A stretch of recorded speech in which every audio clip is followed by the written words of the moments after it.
В Исаакиевском соборе сегодня внезапно сокращенный рабочий день. Двери храма закрыли в 4 часа. Так решил директор музея Николай Буров.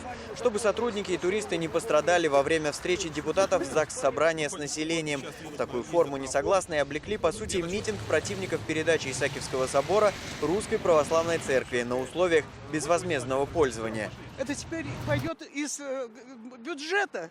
Значит, нам доплачивать уже ничего вообще могут не доплатить. Хотя формально встреча с депутатами не требует согласования с властями, полиция как будто искала повод задержать участников. К храму стянули несколько грузовиков с бойцами ОМОНа. Уважаемые граждане, покиньте, пожалуйста, проезжую часть, поднимитесь на тротуар. Поначалу активистам пытались запрещать одиночные пикеты, но стоило журналистам направить камеру на полицейских, и они сразу становились лояльнее к инициативным петербуржцам.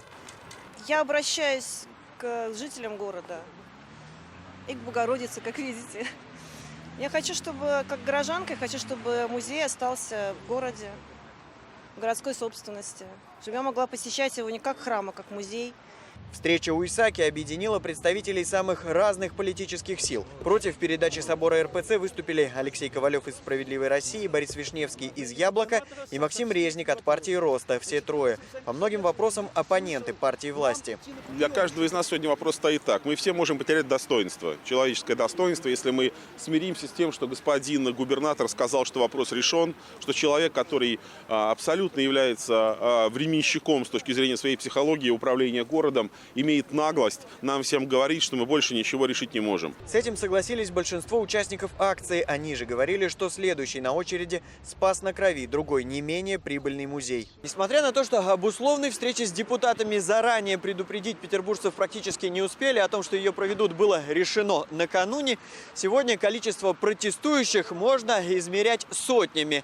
Сотни людей против того, чтобы Исаакиевский собор передали Русской Православной Церкви. С импровизированной трибуны звучали требования отправить в отставку губернатора. Именно Георгия Полтавченко винят в решении передать собор церкви. Но депутат Алексей Ковалев предложил брать выше. В отставку нужно отправить того, кто принял решение о передаче собора. Почему я хочу сказать?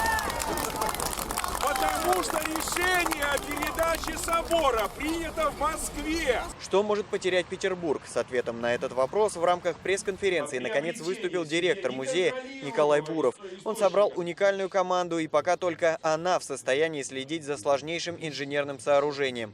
Здесь работают не только историки, но и альпинисты, электрики со специальными допусками, экскурсоводы, которые показывают храм не только обычным туристам, но и людям с ограниченными возможностями, в том числе незрячим и глухонемым. Это не просто 393 человека, это 393 семьи. Хорошо, у нас иногда работают там муж, жена, значит, 350 семей.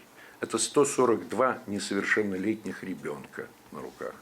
Это 41 ветеран музея, и из них 24 ветераны Великой Отечественной войны, которым мы ежегодно стараемся хотя бы 2-3 раза в год оказывать помощь. Один из аргументов сторонников передачи собора церкви, сегодня они были немногочисленны, храм строили для молитвы. Будущие владельцы Исааки обещают бесплатно открыть двери всем желающим. Хотя все желающие фактически и так могут свободно приходить в храм почти каждый день, кроме среды. В прошлом году было проведено 640 богослужений за год.